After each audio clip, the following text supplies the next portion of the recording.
We have some breaking news that we are very sorry to report, and that is that Dolly Parton has died. Country music has no bigger or more beloved star. The words landed like a thunderbolt on August 25th, 2026. But to understand why they hit so hard, you have to go back 17 months. To a night when the Grand Ole Opry turned 100 years old, to a stage filled with legends, and to an empty chair. That night, Reba McEntire stood at the microphone and spoke to someone who wasn't there. "It's been a great night of celebration," she said. "But of course, it's just not the same without you." Then she said the words that would close the show. Words Dolly herself had written half a century earlier. "Everybody here at the Opry and around the world wants to send you our thoughts and prayers, and you got to know, we will always love you." Nobody in that theater could have known that 17 months later, Reba would have to find those same words again, under circumstances no one watching that broadcast could have anticipated. This is the story of how that happened, and why Reba McEntire's tribute to Dolly Parton carried the weight it did. It is built on 4 things that actually happened. First, Reba's own words, written the day the world learned Dolly was gone. Second, a friendship between 2 women that stretched back nearly 50 years, through duets, television guest spots, and a shared history at the Grand Ole Opry. Third, that night in March 2025, when a song Dolly wrote as a goodbye in 1974 was sung back to her by the people who loved her. And finally, the flood of tributes that followed from the people whose lives Dolly touched, in music, in film, in literacy programs that reached millions of children who never knew her personally, but grew up because of her. If any part of this story moves you the way it moved the people telling it, we'd ask you to like this video, because it helps carry these stories to people who need to hear them. Now let's go back to the beginning of the goodbye. On August 25th, Reba McEntire learned that Dolly Parton had died at the age of 80. She did not wait long to say something, and what she said was not written like a press statement. She wrote that she had just gotten the news that her buddy Dolly had passed on to the higher and greater side. The word she chose was buddy. Not icon, not legend, not colleague. It was the word of someone describing a friend. And it set the tone for everything that followed. Reba thanked Dolly for all the wonderful things she had done for people here on Earth. She thanked her for her love, for her music, and for giving so much with what Reba called her huge heart. She was not describing Dolly's career in that moment. She was describing a person she had known for nearly half a century, someone whose generosity Reba had personally witnessed up close, not just heard about from a distance. Then came the sentence that would be repeated across headlines within hours. "There will never, ever be another you." It is a simple sentence built from ordinary words, and its power does not come from cleverness. It comes from the fact that Reba McEntire, who has spent decades around the biggest names in American music, chose those exact words to describe the scale of the loss. Not a superlative borrowed from an awards show, a plain statement that there was only ever going to be one Dolly Parton, and now she was gone. Reba wrote that she and everyone who loved Dolly would remember and cherish every memory and every note Dolly ever played and sang. Then Reba turned to gratitude of a different kind. "Thank you, Lord, for Dolly," she wrote. What followed was an image, not a claim of fact, but a belief Reba chose to share publicly in that moment of grief. She wrote that Dolly was going to have a blast in heaven, singing all her favorite songs with all her family and friends who had gone on before her. It is worth being precise about what that sentence is. It is Reba's faith offered plainly and without embarrassment. The kind of thing people say at funerals and firesides across the country. It is not a documented fact about the afterlife. It is a woman telling the public what she believes happened to her friend. Then the tribute moved into its most personal register. Reba wrote that she would never forget the first time she met Dolly. That meeting, by Reba's own account elsewhere, took place backstage at the Grand Ole Opry in 1977. Both women were still building the careers that would define them. She also wrote that she would never forget their last conversation, and that she held it with love in her heart. This is a boundary worth stating plainly, because it is the honest one. The contents of that conversation are not public. Reba did not share what was said, when it happened, or what it was about. Nothing in the public record fills in those details. What she offered instead was smaller, and in its own way more honest, a statement that the conversation mattered to her, and that she carries it with love. That is all that is known, and that is all that should be claimed. Reba closed her tribute with the words that tie this entire story together. The same 6 words Dolly Parton wrote in 1974. The same 6 words Reba had spoken from the Opry stage 17 months earlier. I will always love you. Reba wrote it, addressing Dolly by using Dolly's own line, turning the song's most famous lyric into a farewell offered back to the woman who wrote it. Word of the tribute spread quickly.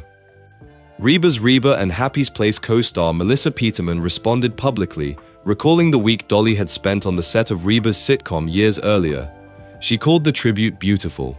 Fans reacted with their own grief in the comments beneath Reba's post, many of them expressing surprise at how hard the loss hit, given how long Dolly had been a fixture of American culture. None of that reaction was manufactured for this story. It happened in public, in real time, on August 25th, as people absorbed the news. What made Reba's tribute stand apart from the flood of statements that followed was not length or eloquence. Plenty of tributes that day were longer, some were more polished. What set Reba's words apart was specificity. She did not describe Dolly in the abstract terms so often reached for in moments like this. She described a person she had actually spent time with, whose heart she had personally experienced as huge, whose music she had personally chosen to remember note by note, whose first meeting and final conversation she could each place privately in her own memory. That specificity is not something a documentary script can manufacture. It came from Reba herself in the hours after she learned the news, choosing exactly which memories to name and which to simply hold. To understand why Reba's words carried the weight they did, it helps to understand what came before them. Decades of a friendship that had nothing to prove and no reason to perform for cameras. Reba McEntire came out of McAlester, Oklahoma. The daughter of a rodeo champion, discovered singing the national anthem at a rodeo before she ever set foot in a Nashville studio. Dolly Parton came out of a one-room cabin in the Tennessee mountains near Sevierville. The 4th of 12 children, raised by a mother who sang traditional Appalachian ballads around the house. Their starting points were different.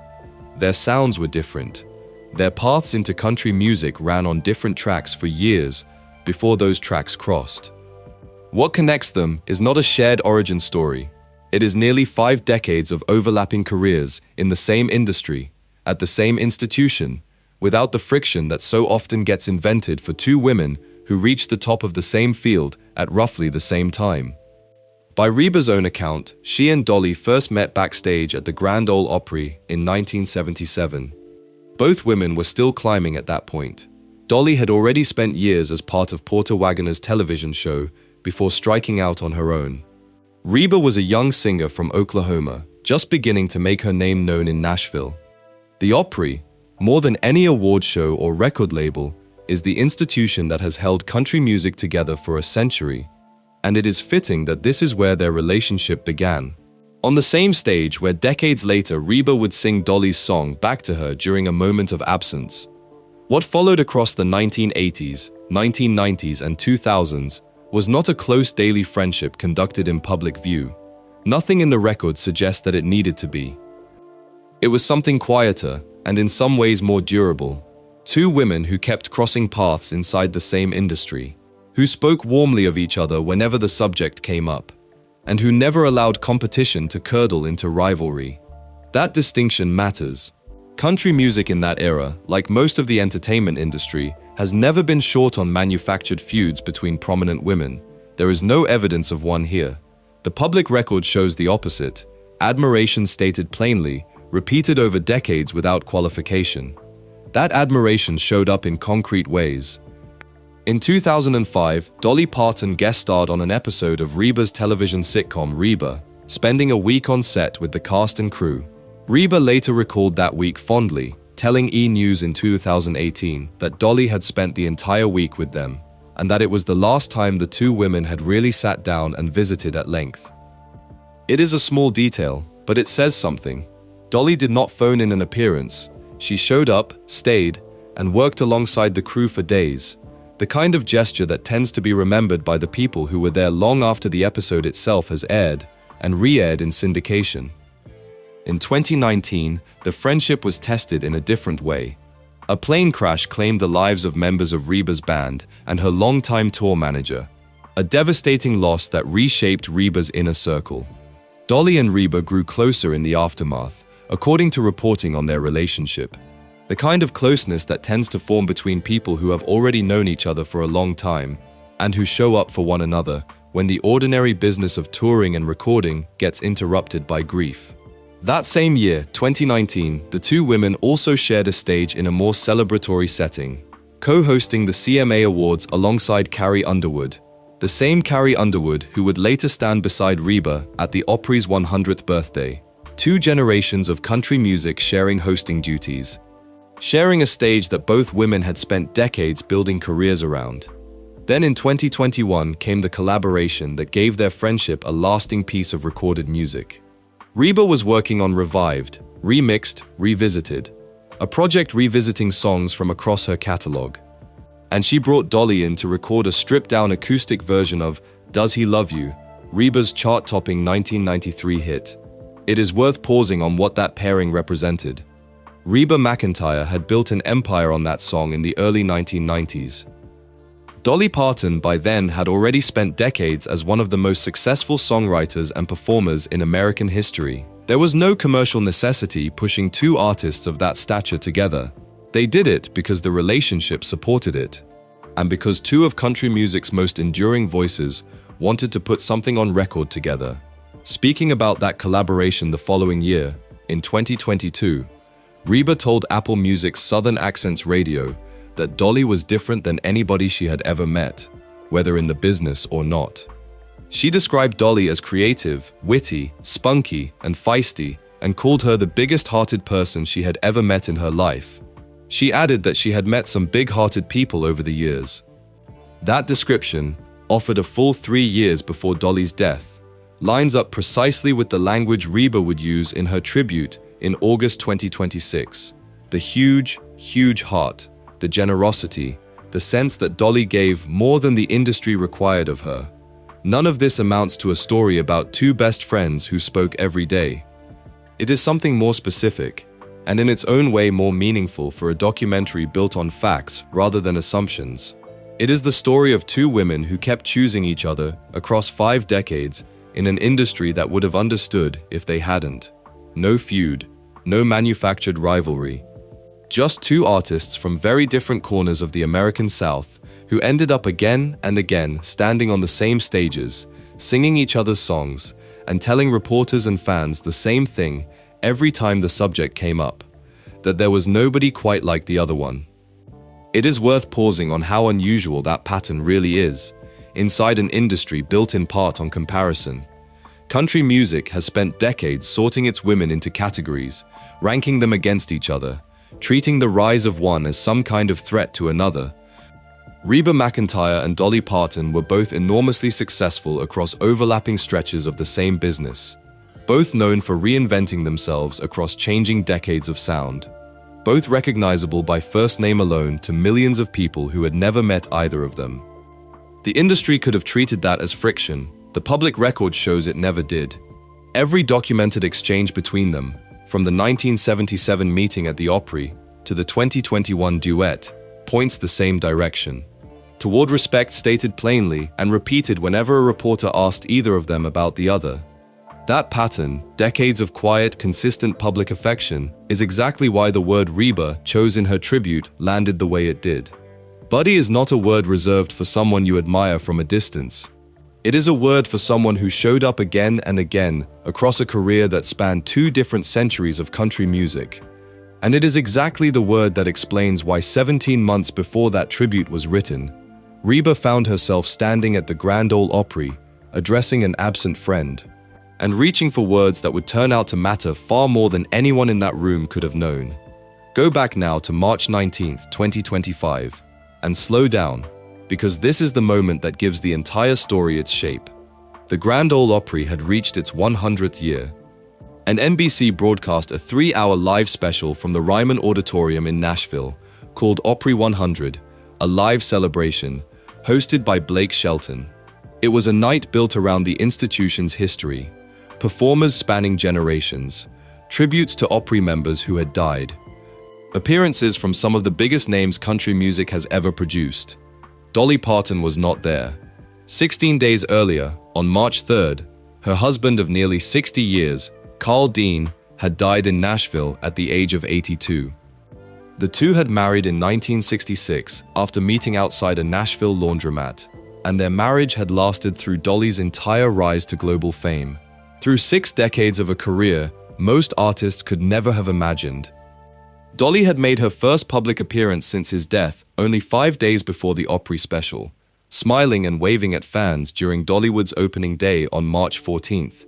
Returning to the Opry stage itself so soon after that loss was apparently more than she was ready for, and nobody in that room seemed to expect otherwise. Reba McEntire had already been busy throughout the broadcast, opening the show with a tribute to Patsy Cline and Loretta Lynn, and performing The Night the Lights Went Out in Georgia alongside Trisha Yearwood.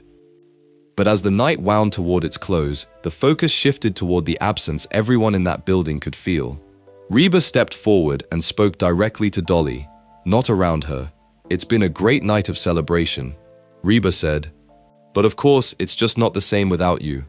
She told Dolly that everybody at the Opry and around the world wanted to send their thoughts and prayers.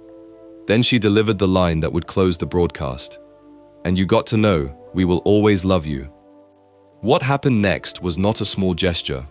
Reba McEntire, Carrie Underwood, and Lady A stood at center stage, in front of risers filled with Opry members, more than 50 of them, and led the room in singing, "I Will Always Love You," the song most closely associated with Dolly Parton in the history of American music. Hilary Scott of Lady A opened the vocal. Reba and Carrie Underwood traded solos. The assembled Opry choir carried the harmonies underneath them. Trisha Yearwood and Vince Gill were among those joining in as well.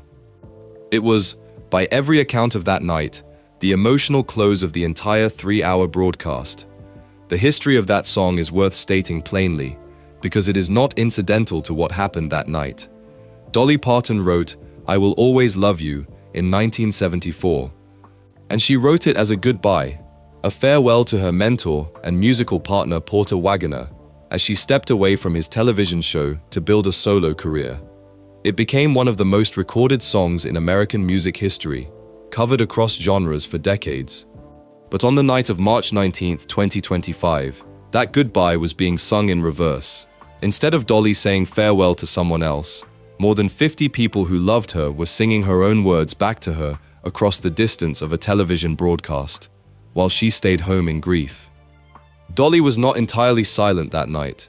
Before the tribute performance, Opry 100 aired a pre-recorded video message from her. "Well, hello," she said. "I am Dolly Parton, and I am a proud member of the Grand Ole Opry, and I'm so sorry that I can't be there with everybody in person. But of course, you know, my heart is with you, and my spirit is with you." It was a brief message offered from home, acknowledging both her absence and her connection to the institution that had shaped her career from the earliest days of her solo work. Dolly's reaction to the tribute once she saw it was immediate and unguarded. In a post to her Instagram story afterward, she wrote that she had not stopped crying over the beautiful tribute of "I Will Always Love You" on the 100th anniversary of the Grand Ole Opry show. She described all those beautiful people with all their beautiful voices singing her song as a tribute to her husband Carl, and said the emotion was beyond words. She thanked everyone who had helped make that possible, saying she had cried enough to wash away a great deal of the pain.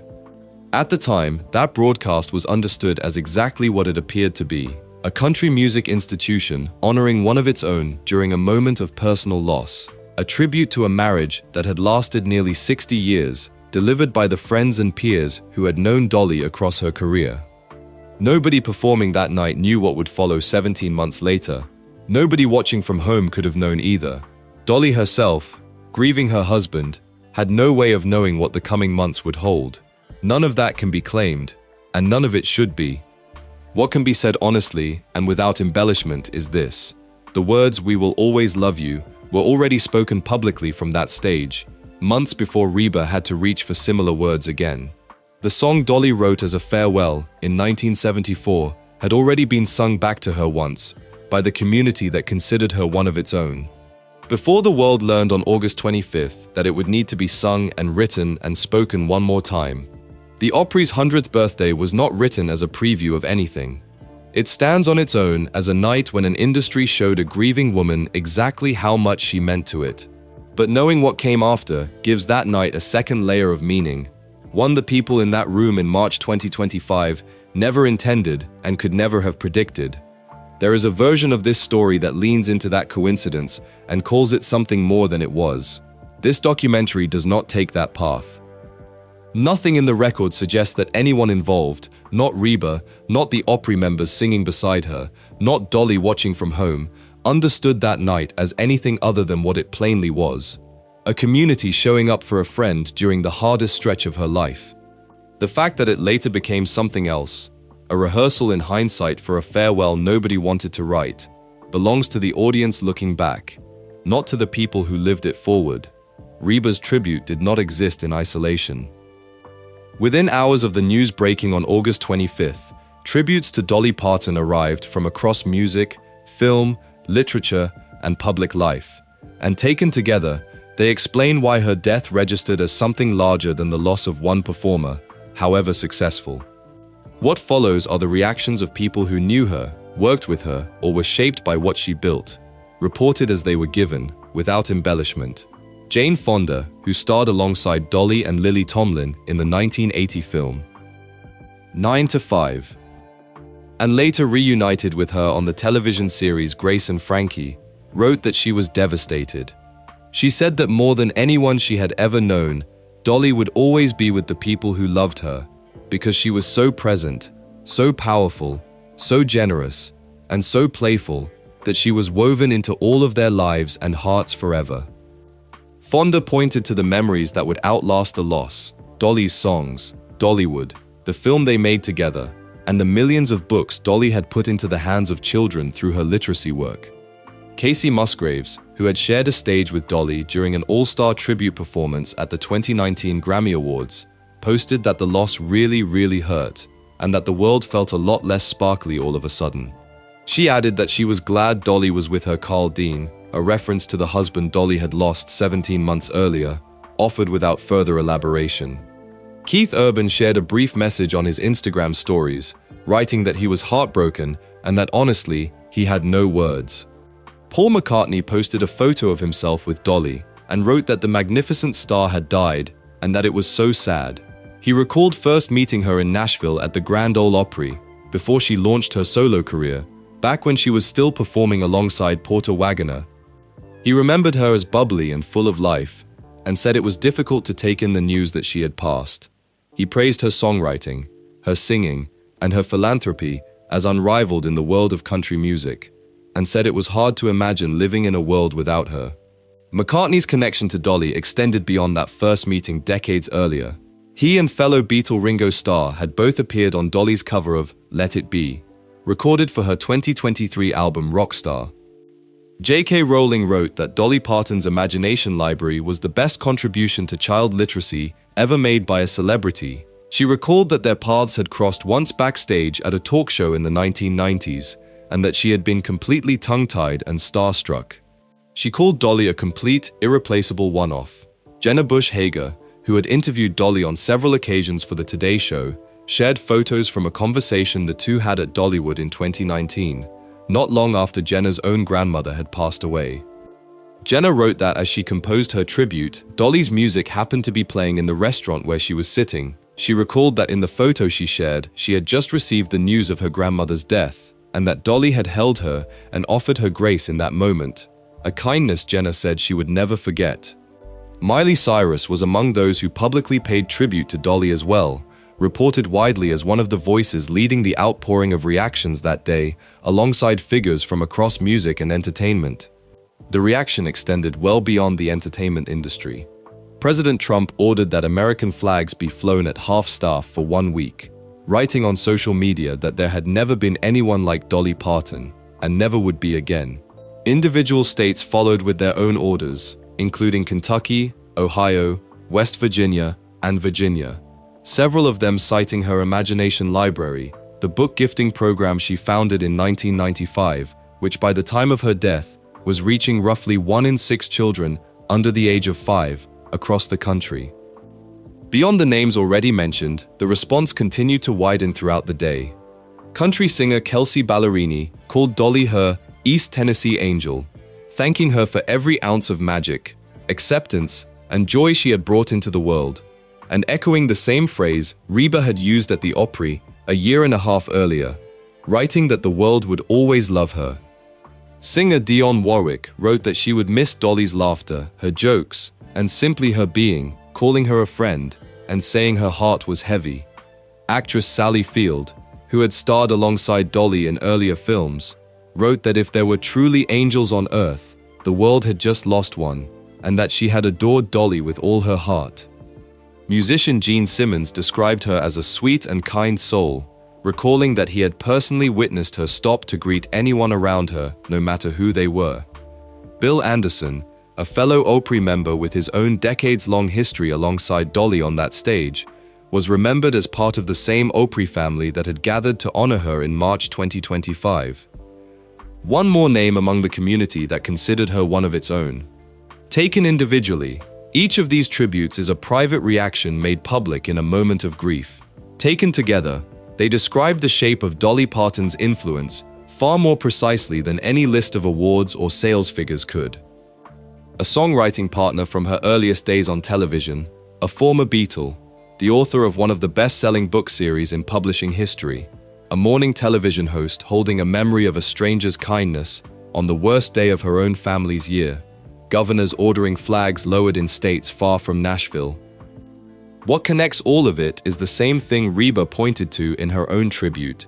Not just the music, though the music mattered enormously, but the generosity, the presence, and the sense that Dolly Parton had genuinely made things better for the people whose paths she crossed. Whether for 5 decades or for 5 minutes backstage, return at the end to the part of Reba's tribute that asks for restraint rather than explanation. She said she would never forget the first time she met Dolly, back at the Opry in 1977. And she said she would never forget their last conversation, that she holds it with love in her heart. That is where the public record stops, and it should stay there. Nobody outside that conversation knows what was said, when it happened, or what it meant to either woman in the moment. Turning it into a mystery or hinting at some hidden message would dishonor exactly the kind of restraint Reba herself showed by not describing it. What she chose to tell the world was smaller than a story and more honest than one, that the conversation mattered, that she carries it with love, nothing more is known, and nothing more needs to be invented. What can be traced clearly and without speculation is the shape of 2 public moments that now sit beside each other in a way nobody arranged on purpose. At the Grand Ole Opry's 100th birthday, on March 19, 2025, Reba McEntire told an absent friend that the Opry and the world would always love her. 17 months later, writing to a friend who was no longer there to read it, Reba closed her tribute with Dolly's own words, turned back toward her one final time. "I will always love you." Between those 2 moments sits the song itself. Written in Nashville in 1974 by a young woman stepping away from the partnership that had built her career, meant as a farewell to one specific person. It has been recorded by dozens of artists since, entered movie soundtracks, topped charts across genres, become one of the most recognized pieces of American songwriting of the 20th century. On the night of the Opry's 100th anniversary, more than 50 people who loved Dolly Parton sang that farewell back to her, while she stayed home grieving her husband of nearly 60 years. 17 months later, the world sang it again, this time as the goodbye it always could have been, delivered by the people whose lives she had shaped. From Nashville session musicians to children who grew up receiving books in the mail because of a program she built. None of this was arranged, and none of it was foreseen. Nobody standing at the Ryman in March 2025 knew what the coming months held. Dolly did not know. Reba did not know. What they knew in that moment, and in the one that followed 17 months later, was simpler than any of that. That the words needed to be said plainly, without decoration, in the same 6 words Dolly herself had written half a century earlier. "We will always love you. I will always love you," said once from a stage, and said again from the heart by the friend who knew her longest, and who had the fewest words left to add.